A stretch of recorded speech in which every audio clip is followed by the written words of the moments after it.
Alright, let's get some dye on this thing. I got my little jar of black dye. And actually what I do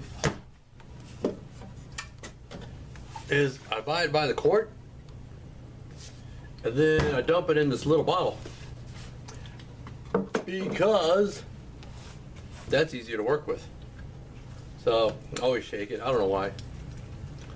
And of course I stick it in my clamp.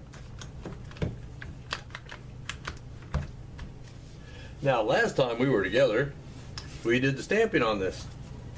Well, since then the fellow that's getting this holster contacted me and asked if I could put his initials on it.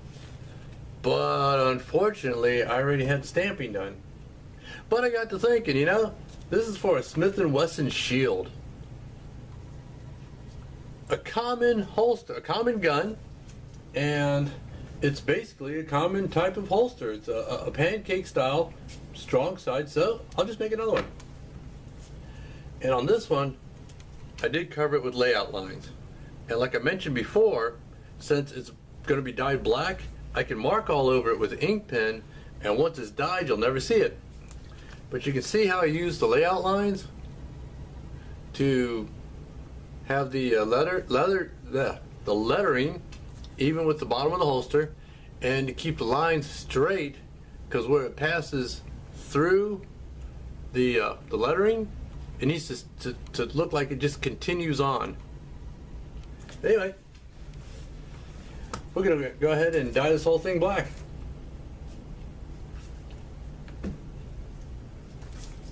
Start on the back side.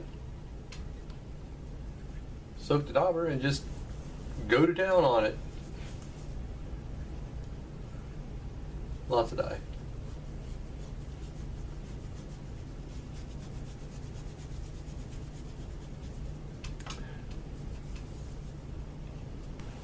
Okay, I've got the backside of all of them covered with dye, and I use lots of dye because I really want it to soak in. A complaint people have about dyeing leather black is that it's difficult to do because the dye will soak in and it'll get brownish in some spots. What I found is if I use a lot of dye, that's not much of a problem.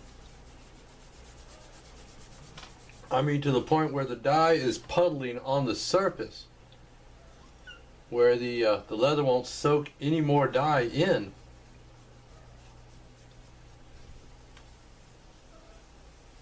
Because like you can see, it's soaking that dye in.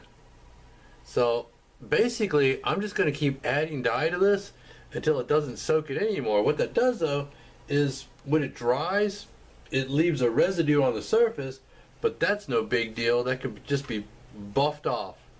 And you know that you have enough dye in that leather to make it look good. Well, I'm going to go ahead and continue that. We'll be back.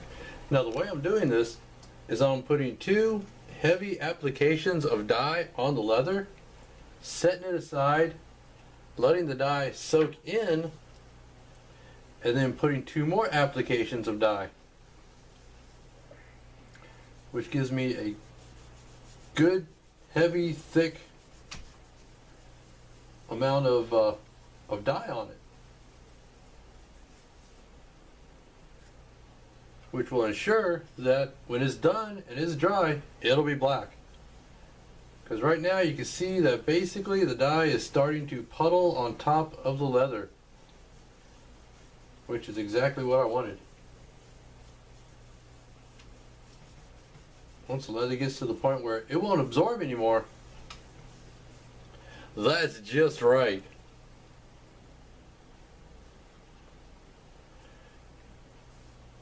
I'm going to do the same thing, put 2 applications on it, let it sit and absorb it in, and then I'm going to come back and do the edges.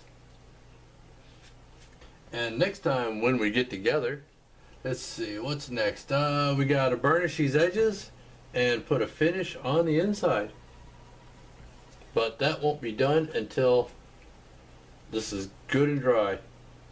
And we'll see you then.